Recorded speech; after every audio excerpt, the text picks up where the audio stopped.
Shalom to the sons and daughters of Abraham, Isaac, and Jacob, and welcome back to another episode of Torah Tuesday.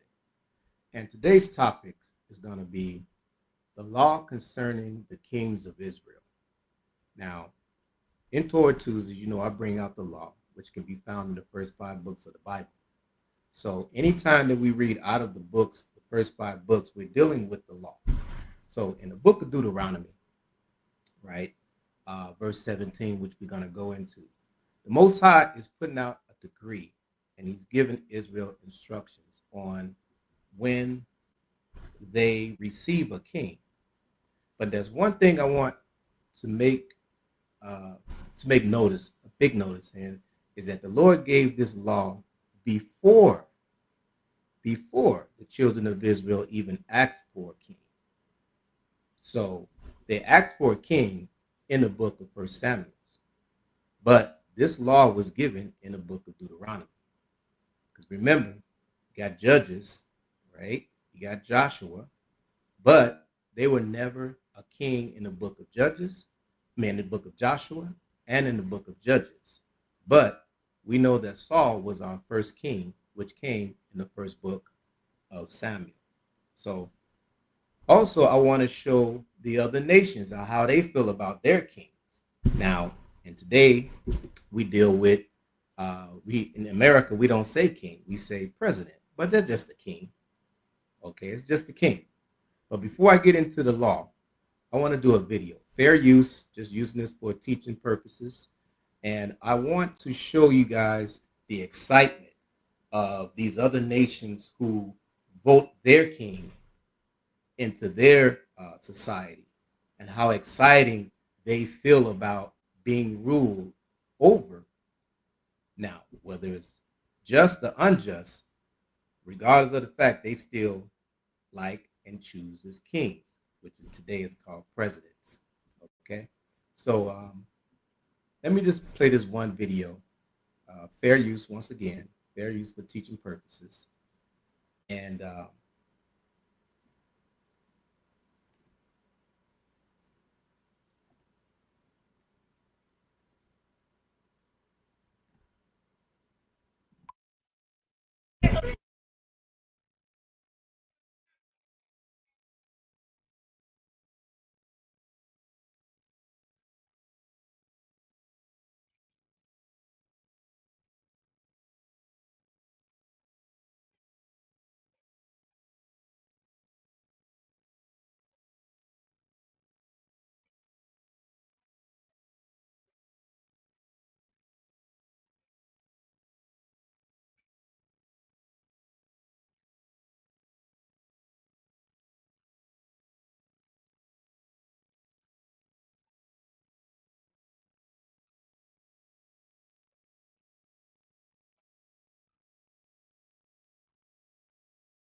okay, so here we are.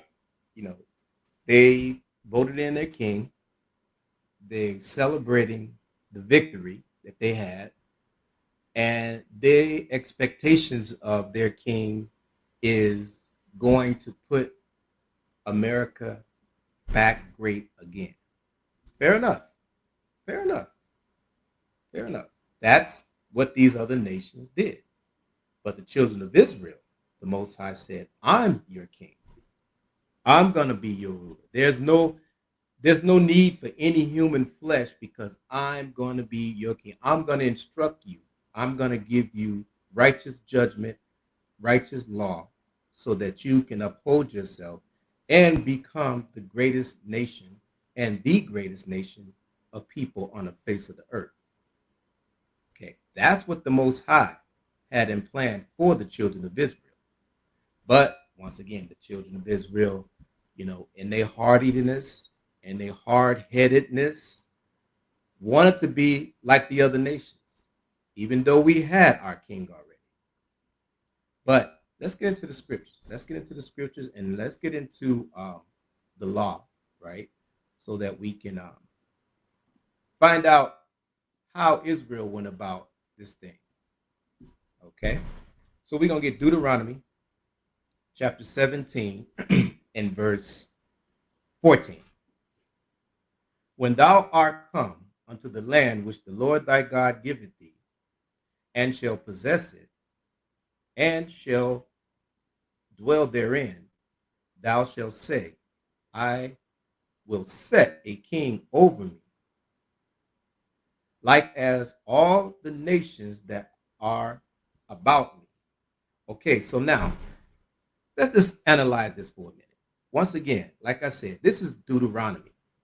So it says, and shall dwell therein, and shall say, I will set a king over me, like as all the nations that are about me.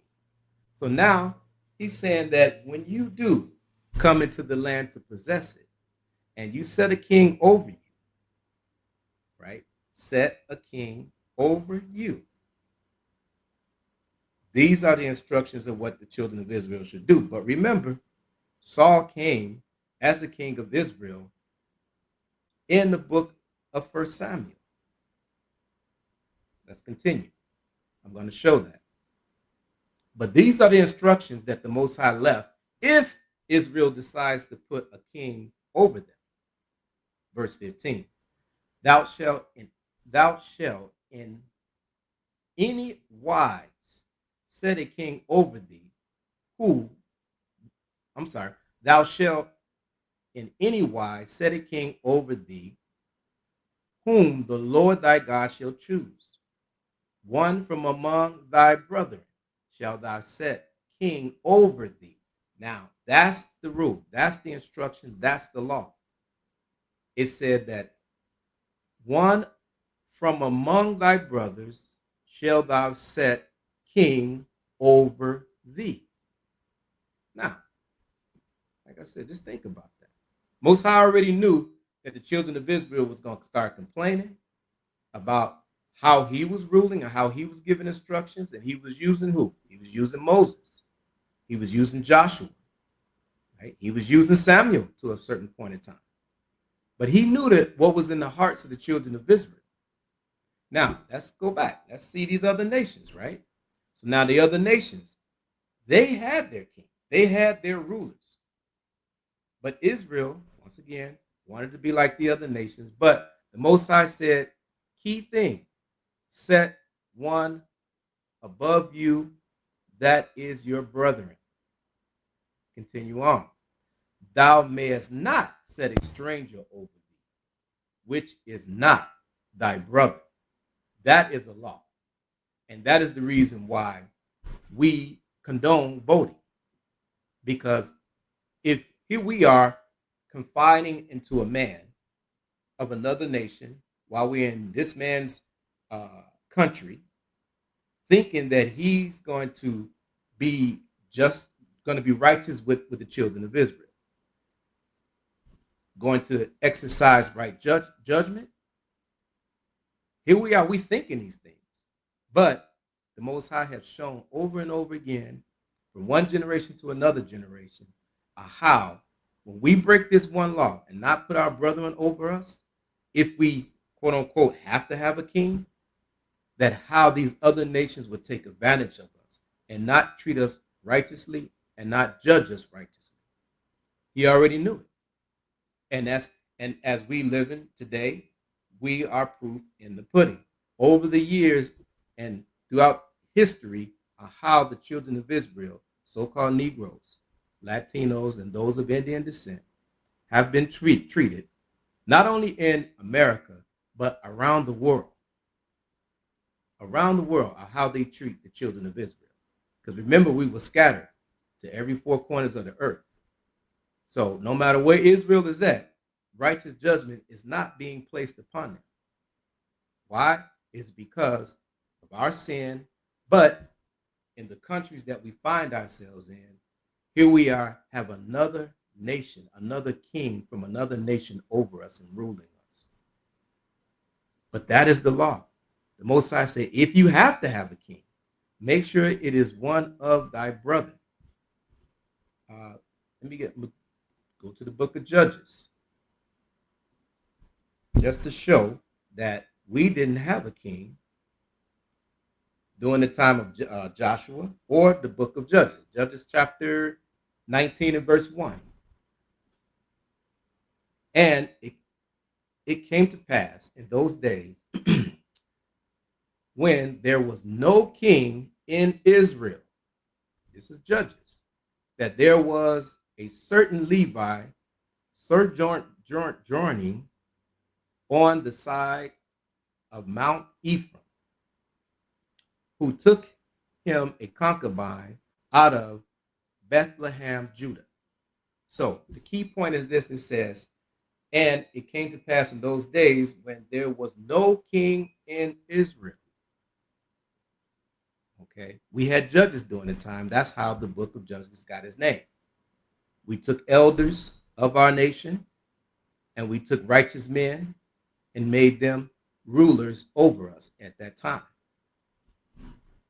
Get another one real quick. Get Proverbs. Book of Proverbs, chapter 25. And I'm going to read verse 2. Proverbs 25 and verse 2. It is the glory of God to conceal a thing. See, now that's what we're doing now. See, the Most High is revealing to us as kings and having us to say, okay, it is the glory of kings, right? I'm going to continue on. But the honor of kings is to research out a matter. So I'm going to read it again. It is the glory of God to conceal a thing. That is his glory, which is his laws. But we're receiving that right now. Okay, we understand it now. We're not supposed to set no other nation above us as the king. Continue on. But the honor of kings is to search out a matter. That is our duty. It is to search out the matter of what the Most High has concealed. And once again, we're coming into all of the historical events as well as the present events that's happening to the children of Israel that the Most High has revealed unto us kings, so that we will be able to make righteous judgment against the other nations. All right. Get Isaiah real quick. Book of Isaiah 32.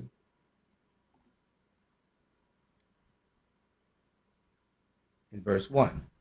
Behold, a king shall come and reign in righteousness. See, it says, behold, a king shall reign in righteousness, and princes shall rule in judgment. But that's how a king's supposed to do. That's how it's set up.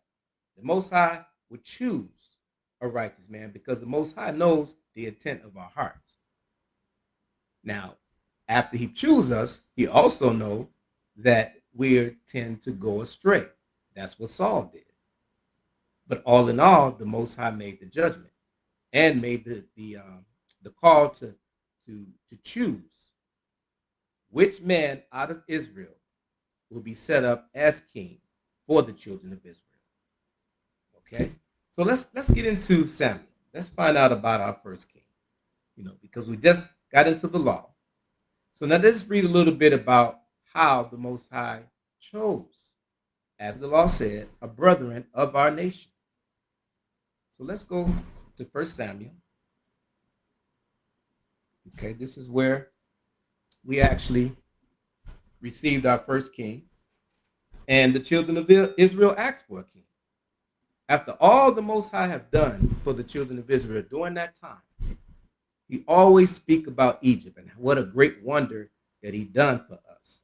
bringing us out of the captivity of Egypt, bringing us into the wilderness for 40 years, providing for us, nourishing us, teaching us, giving us instructions on how to become a nation outside of all other nations on the face of the earth. And here we are asking for a fleshly king. But we have to remember, the title of the lesson, it says the law concerning the kings of Israel. So regardless of how the Most High gave us a king, but there is a law and there's a structure in which the Most High has planted within the children of Israel, within our nation, so that we'll know the righteous way of going about how our king should treat us. So let's get into Samuel. Let me get 1 Samuel. Let me get chapter 8. Yeah, 1 Samuel chapter 8. I'm going to start at 4. Now here's Israel, right? After all the wonders, right? They come into Samuel. Samuel was the prophet at that time. And this is what they said. Verse 4. Then all the elders of Israel gathered themselves together and came to Samuel unto Ramath, and said unto him, Behold, thou art old, and thy sons walk not in thy ways. Because his sons went astray. His sons started doing all kinds of shady stuff to the children of Israel. Okay, Samuel's sons. He had 2 sons. Continue on. Now make us a king to judge us like all the nations. Now let's do it. Make us a king, right, to judge us of like all the nations. Continue on, verse 6. But the thing displeased Samuel when they said, Give us a king to judge us. And Samuel prayed unto the Lord. And the Lord said unto Samuel, Hearken unto the voice of the people in all that they say unto thee, for they have not rejected thee, but they have rejected me, that I shall not reign over them. Look at that. The Most High said, okay, hearken unto him, Samuel. Don't worry about it. They didn't reject you. They rejected me. Verse 8. According to all the words which they have done since the day that I brought them out of Egypt, even unto this day. There's Egypt once again. Wherewith they have forsaken me and served other gods, so do they also unto thee. So here we are. They're doing idolatry. They're doing all kinds of things. They're going outside the law. Anytime you serve other gods, you're going outside the laws of the Most High. Okay? Verse 9. Now, therefore, hearken unto their voice. Howbeit yet protest similar unto them, and show them the manner of the kings that shall reign over them. So now the Most High is going to break down and say, guess what? These are the kings. If you guys want a king, this is what a fleshly king is going to do. He's going to rule the way he feels, right? Not the Most High is ruling on a spiritual level, but we can only do so much, right? As being humans, right? And being a king in a fleshly body, he's going to fall short, period. He's going to fall short. And this is what the Most High is telling him. Okay? I like the little heading, the heading here. It says, warning concerning a king. Verse 10. And Samuel told the words of the Lord unto the people that acts of him a king. And he said, this will be the manner of the king that shall reign over you. He will take your sons and appoint them for himself. Okay? So if you know anything about the kings of Israel, and even other kings of the other nations, they always out of society, the society that they're ruling, they're always going to choose the mighty men to be close to them. You can't blame them. That's what America does, right? And they special forces, right? They Navy SEALs. Those are the special. Those are the sons and daughters. You know, let's not forget the women and the daughters, because he's going to mention that in a minute, right? And they're going to be under his authority. He's going to have rule over them. Okay? He will take your sons and appoint them for himself, for his chariots, and to be his horsemen, and some shall run before his chariots. So now he's telling you that your daughter, your sons, are going to be placed into his army once he formulates it, basically. Verse 12. And he will appoint him captains of thousands and captains over 50, and will set them to ear his ground, and to weep his harvest, and to make his instructions of war, and instruct of his chariots. So now he's telling you that he's going to make them, just like I said, based upon his structure of his army, because he's going to cause war. There's going to be war. Then he said they're going to reap the ground of his harvest. So he's going to put them in the fields, make them work for him. You know, same thing that throughout history, that's all the kings have done. They have used society to build their wealth and to build their kingdom. This is what the Most High is telling them. But hard-headed Israel say, I want to be like the other nations. Give us a king. So Samuel is breaking it down what the Most High is telling him to tell the children of Israel. This is what's going to happen to your sons. Verse 13. And he will take your daughters to be confederationers, and to be cooks, and to be bakers. So now he's telling them he's going to take your daughters. They're going to be cooks and bakers. Verse 14. And he will take your fields and your vineyards and your olive yards, even the best of them, and give them to his servants, right? Those who surround him, his entourage, will have the best, right? While you out in the field. Verse 15.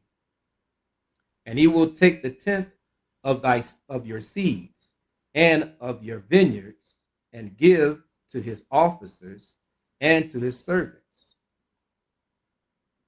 And he will take your manservants and your maidservants and your goodliness young men and your ass, and put them to his work. Once again, building his kingdom. He will take the tenth of your sheep, and ye shall be his servant. So now, instead of serving the Most High in righteousness, where you will do the law first, before anything, now you're going to do the law of the king. And hopefully that king is a righteous king, because we know that our 10 tribe brothers, right, when they selected their king, a lot of their kings led them into wickedness and sin. But the Most High is telling them, this is what you're going to get when you think you're going to choose a king rather than have me for your king. Verse 17 again. He will take the tenth of your sheep, and ye shall be his servants. Verse 18. And ye shall cry out in that day because of your king, which ye shall have chosen you, and the Lord will not hear you in that day. See, knowing that the king that Israel voted in, or Israel wanted, is going to fail at one point in time. And the Most High said, when he does, don't come crying to me. This is what you wanted. This is what you wanted. Verse 19.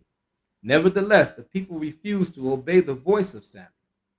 And they said, nay, Listen to what they're saying. Nay, but we will have a king over us. So no matter all of those things the Most High said is going to happen to him or to us, still our forefathers said no. That's okay. But we will have a king over us. Isn't that something? Okay, isn't that something? Now, let's go back. Let's go back real quick to Deuteronomy and just read that law again. Because here's Samuel, right? Let's go back to Deuteronomy chapter 17, right? And I'm going to read verses 14. I'm going to start at 14, right? Not there yet. I'm going to start at 14.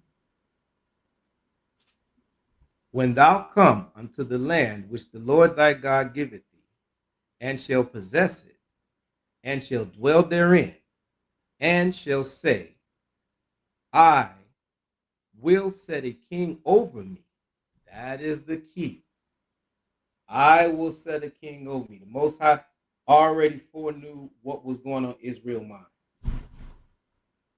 Already knew. They knew that at a certain time in the future that Israel was going to act a fool and ask for a king for these other nations. Like as all the nations that are about me. Verse 15.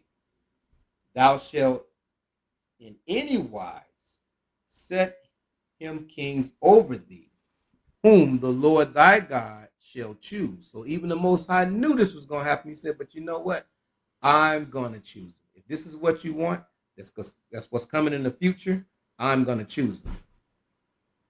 One from among thy brethren shall thy set king over thee.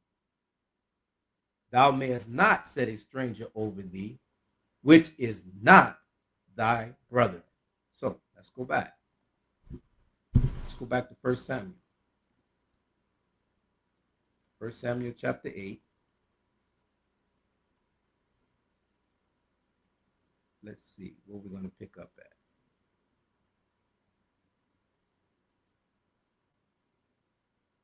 Let's pick it up.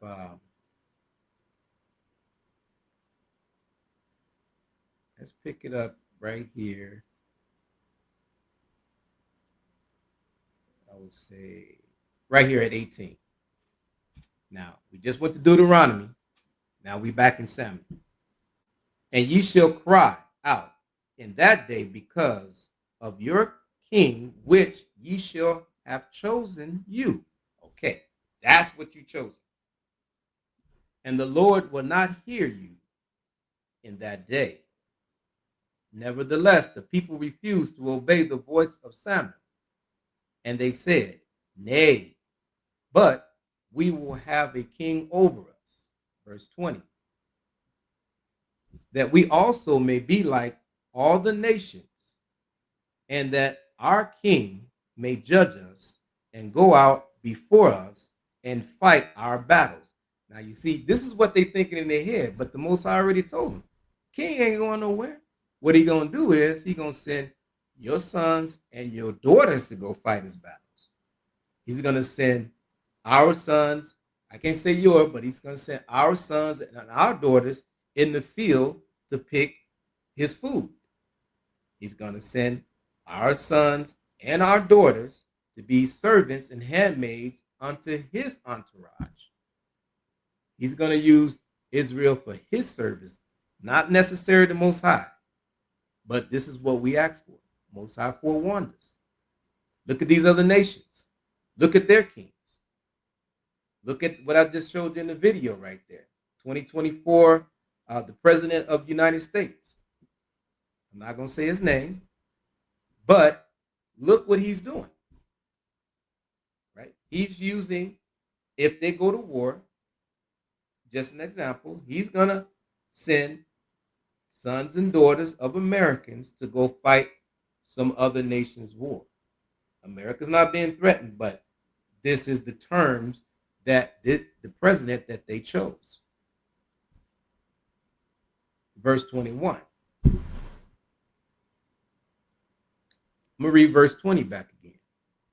It says, for we also may be like all the nations, and that our king may judge us and go out before us and fight our battles. And Samuel heard all the words of the people, and he rehearsed them in the ears of the Lord. Verse 22. And the Lord said unto Samuel, hearken unto their voice, and make them a king. And Samuel said unto the men of Israel, go ye every man unto his city. So that's what Saul said. Okay, disperse. This is what y'all want.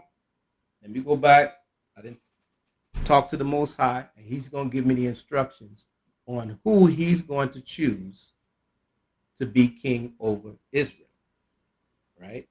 So I just want to read that point right there, because when you continue on, then you'll understand that he anointed Saul to be the first king of Israel, a Benjamite.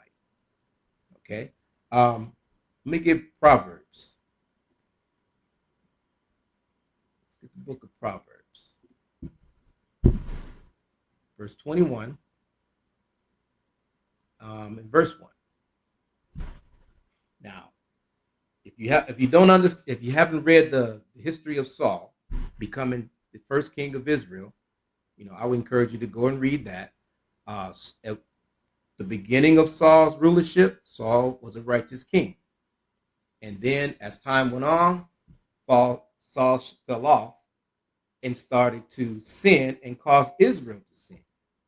And the Most High dealt with him in a way where the Most High warned him. He still didn't get his act together. Then the Most High chose a second king, which we know was our king, King David. And then from King David chose our third king, which was Solomon, right? His son. But as time went on, even though David was a righteous king, Solomon was a righteous king, but they still had flaws. But the Most High warned us. He gave us, through the prophet Samuel, Samuel, he warned us that these things will happen. This is what the king is actually going to do. Okay, Proverbs, verse 21. The king's heart is in the hand of the Lord.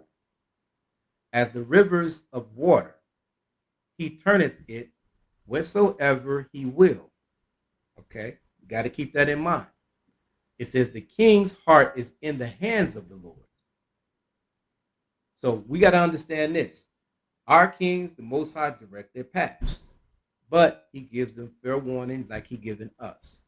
He give the children of Israel and the kings of Israel the law. And he tells us, keep my law. That's what David told Solomon when he became king. He says, stay within the boundaries of the law and be a man. Okay. Same thing he tell the other kings as well of other nations, the Most High. All kings are in the hands of the Most High God. Even the United States king, which is their president, he's in the hand and being directed by the Most High God, whether you want to believe it or not. Whether you want to believe it or not. I'll read it again. The king's heart is in the hand of the Lord. As the rivers of water, he turneth it whatsoever he will. So you can believe it or not, but that's what the Lord has said. Let's get Lamentations. Matter of fact, let's get that. I think that's in Samuel too. First Samuel, real quick. Give me a minute. Let me find it. I like my Bible more so than anything. Let's find out. I think that's First Samuel.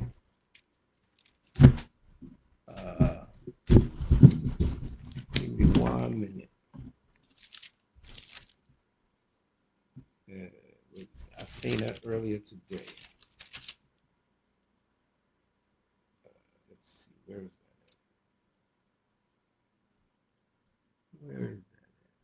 think it's First Samuel chapter. Give me 1 second.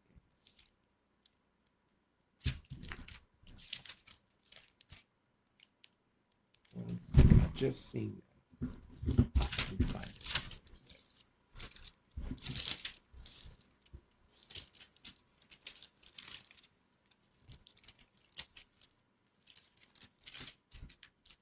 One second.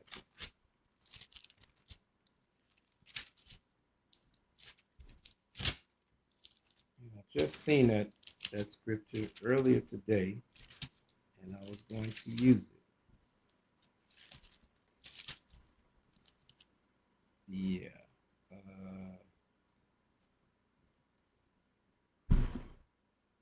Yeah, First Samuel chapter 2.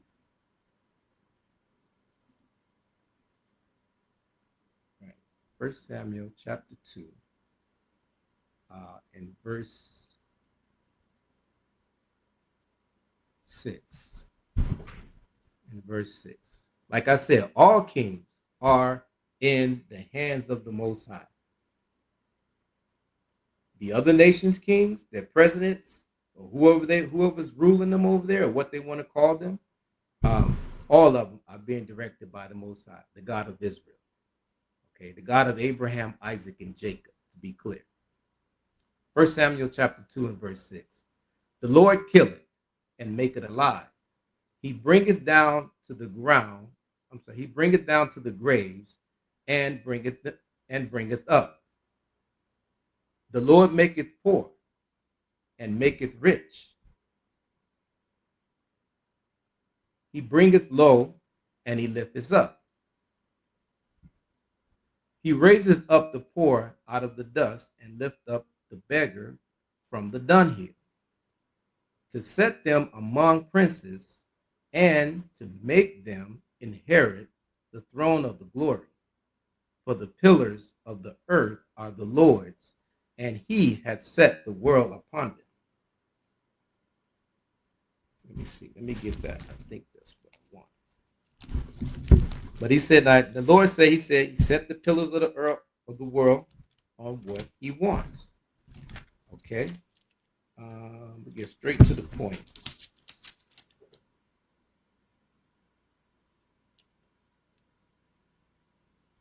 Straight to the point.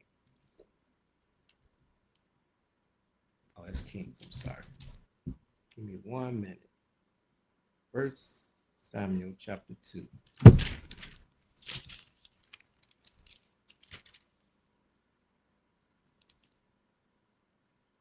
1 Samuel chapter 2. I can't remember where that scripture is at. Let me see. That's not the one I want, but this is definitely good because it shows, it says, for the pillars of the earth are the Lord's, and he has set the world upon it. So it's showing that the Most High has rulership. Okay, he has rulership within his kingdom. Let's go to Lamentations. Let's go back to Lamentations until I find that scripture I want.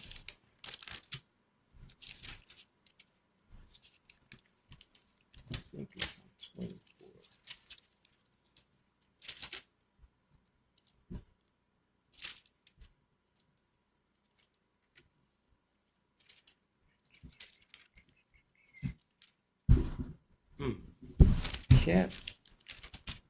Can't find it right now. Maybe a second sample.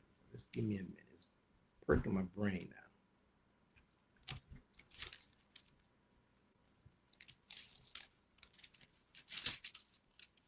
That's okay. If I find it, I'll read it. But anyway, let's go to Lamentations. Let's go to the book of Lamentations real quick. All right. I'm going to do Lamentations chapter 4. All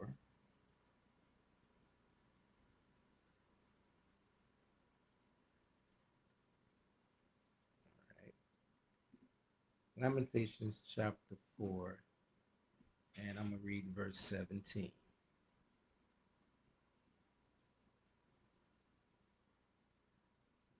Lamentations chapter 4 and verse 17. As for us, now this is talking about us, this is talking about Israel, right? Because now that we have our kings, I had our kings, we don't have a king now. But as you can see the video I showed earlier, everybody have expectations of this king now that he's in his rulership. Even the children of Israel.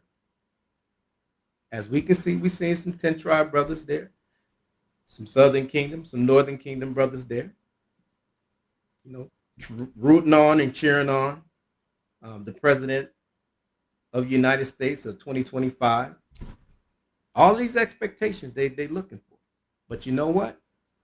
Those who know their nationality and those who know the God of Abraham, Isaac, and Jacob, this, right, is something that we don't look forward to. We know there's no justice coming from there, period.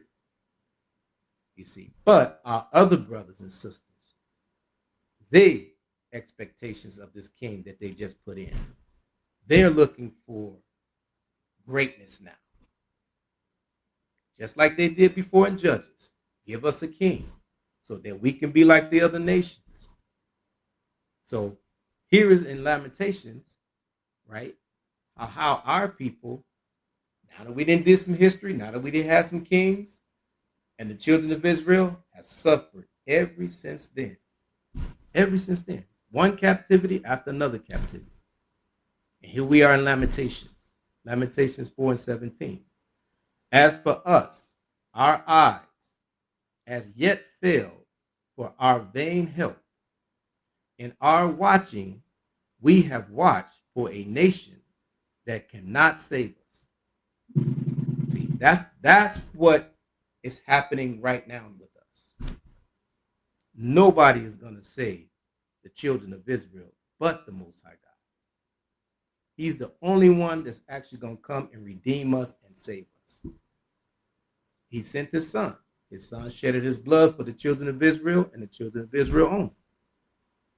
And during this captivity that we're in, we have to look towards the Most High and his instructions that he gave us, which is the law, in order for us to even